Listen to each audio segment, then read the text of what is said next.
Hello, I'm Nicholas Nichol, and welcome to the Panther profile of Virginia Union University. Today I have Coach Coble of the golf team. Thank you for joining me here today, Coach.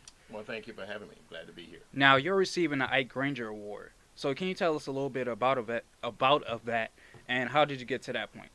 Well, the Ike Granger Award is given to USGA volunteers that have volunteered for more than 25 years within the USGA. And I joined the USGA in 1993. Hmm. So this would be my 25th year. And I got into it as a result of, for the love of a game of golf when I moved to Yeah. the state of Virginia. So, how did you get started in golf?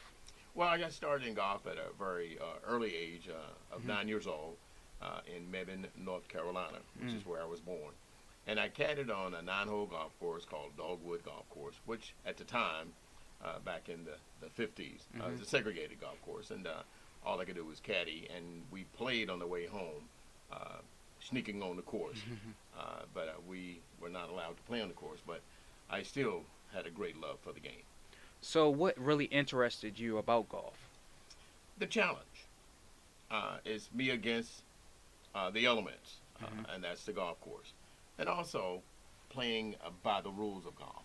I learned honesty, integrity, as some of the buzzwords that are floating around now, but it Hmm. was with me a long time ago in playing the game because as you play, you have to play by the rules at all times, whether you're Hmm. playing with someone or you're playing by yourself.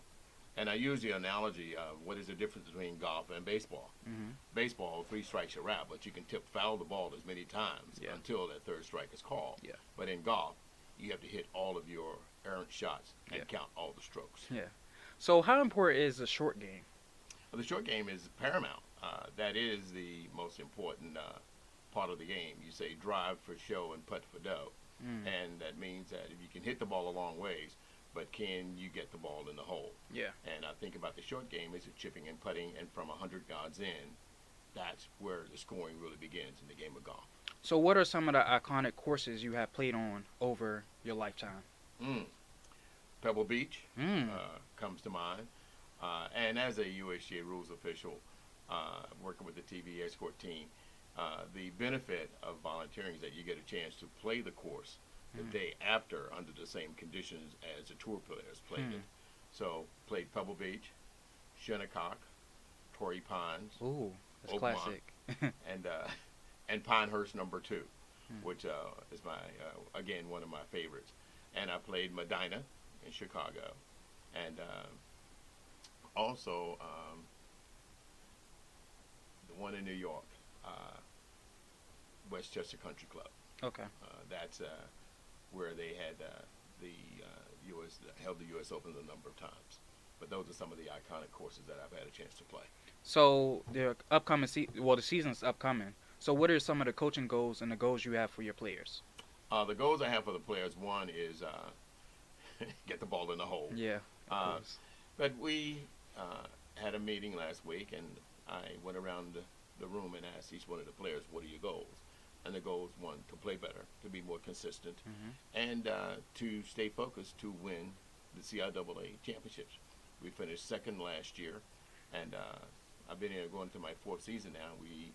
My first season we finished 10th. Second season we finished 6th. Hmm. The next season we finished 4th, and last year we finished 2nd. So we've been climbing the ladder, Yeah. and so we're poised and ready to bring home the championship. So what are some of the things before each match, well, each day playing golf? What do you tell your players? Well, I just tell them to stay in the moment, and I live by the fact of not letting your anger get you out of your rhythm. As you know, most golfers, when you hit a bad shot, they get angry. Yeah. And I said, you got to be even tempered. Mm. You have to, you know, keep your tempo by yourself. And each time you play, when you get on the tee box, par is your objective. Hmm. And if you can get birdie, that's wonderful. But the point is to keep the big numbers off the card. So you Yeah. have to stay focused. You have to play within yourself. And you just have to make sure that one bad shot does not mean you hit a second bad shot. So for the golfers out there, what is the best driver to use, and what is the best putter and Oh, wedge, and so on and so forth? well, clubs are very personal. personal, and to give someone advice on a specific club, Yeah. uh, I would be only speaking of what I've experienced. Yeah. I got a ping driver, and then you get shafts, and shafts are tailor-made, so to speak, to the driver, your club head speed and whatnot. But more importantly, wedges. Now, I love Cleveland wedges, and that's the one thing I can say. If you're playing, Cleveland wedges are very good. And but putting and club are very personal to each individual golfer. Now, moving on back to the Ike Granger Award, how important is it giving back to the community? It's something I grew up doing, and I've learned to do more of it as I've grown older, and seeing what giving back means, because I've been given so much. Yeah. I've been given opportunities that I otherwise would never ever experience, and I gotta give a tribute to my family. As an African American, the first VSGA president in the history of the Virginia State Golf Association, and also being on the United States Golf Association, I have seen places, met people that otherwise I would never have ever met before.